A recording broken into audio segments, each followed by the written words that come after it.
This is Mission Control Houston. The crew of Expedition 31 has had a very busy week so far on board the orbiting complex. They've had quite a bit of science and other mechanical work on board. There's been dozens of experiments this week, including studying some fundamental physics. The crew took a look at what's called electrostatic interaction between electrically charged particles up in zero gravity. They also took a look at the gas-liquid phase separation that occurs on what's called fine dispersion particles. The crew also worked on one of the facility racks that is inside the Kibo laboratory. It's called the Fluid Physics Experiment Facility. This examines how fluids behave up there in the microgravity environment. That's going to be important for future spacecraft design as well as implications here on Earth. The crew also looked at how jet engine exhaust interacts with the upper reaches of the atmosphere. They also studied quite a bit about how the human body behaves in space. It's one of the main benefits of the space station as we take a look at venturing further on to Mars and to an asteroid one of these days. The crew worked on something called the Integrated Cardiovascular Ambulatory Monitoring Experiment. This is where each of the crew members, depending on who's the subject of the experiment, wears a blood pressure check that happens over the course of 24 hours.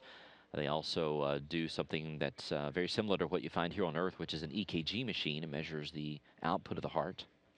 All of that determines how the crew's cardiovascular system reacts to being up there on board the complex for up to 6 months. The crew also worked with something called the lower body negative pressure device. This is a pair of pants that they put on that basically decreases pressure.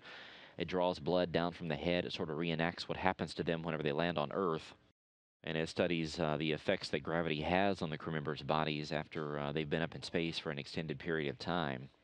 The crew also spent some time studying fire up in space. Fire behaves completely differently up in space in the vacuum and the absence of gravity than it does here on the ground. The crew worked on a device called the Combustion Integrated Rack, which tests different fuels and finds out how they combust. And the crew spent a significant amount of time working on something called BAS. This is burning and suppression of solids. This takes a look at how flames burn up in space. It's quite a bit different whenever you put out a fire up in space versus here on Earth.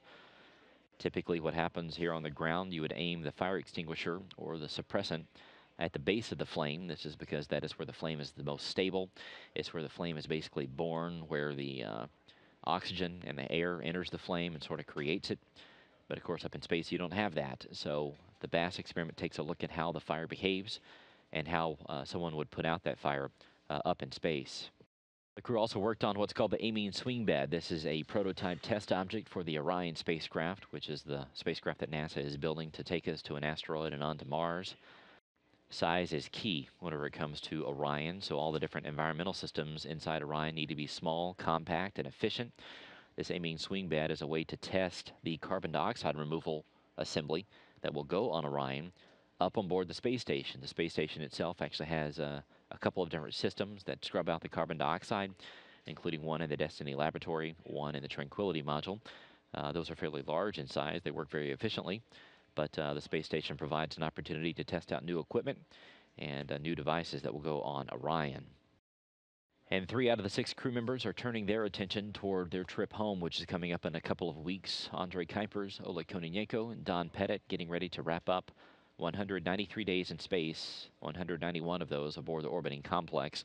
They've been getting themselves and their belongings that are coming home, as well as their spacecraft ready for the landing, which is at 3:15 a.m. Central Time on Sunday, July 1st. They've been packing it full of cargo that's going to come home. And the 3 of those also checked out their seat liners. This is the chairs that they sit in whenever they come back home. Those are form-fitted to each one of the crew members.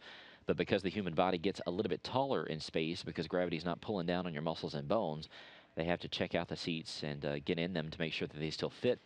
Everything checked out according to plan, and these 3 crew members are getting ready to wrap up their time as part of Expedition 31. So once again, landing scheduled for 3:15 a.m. Central Time, Sunday, July 1st.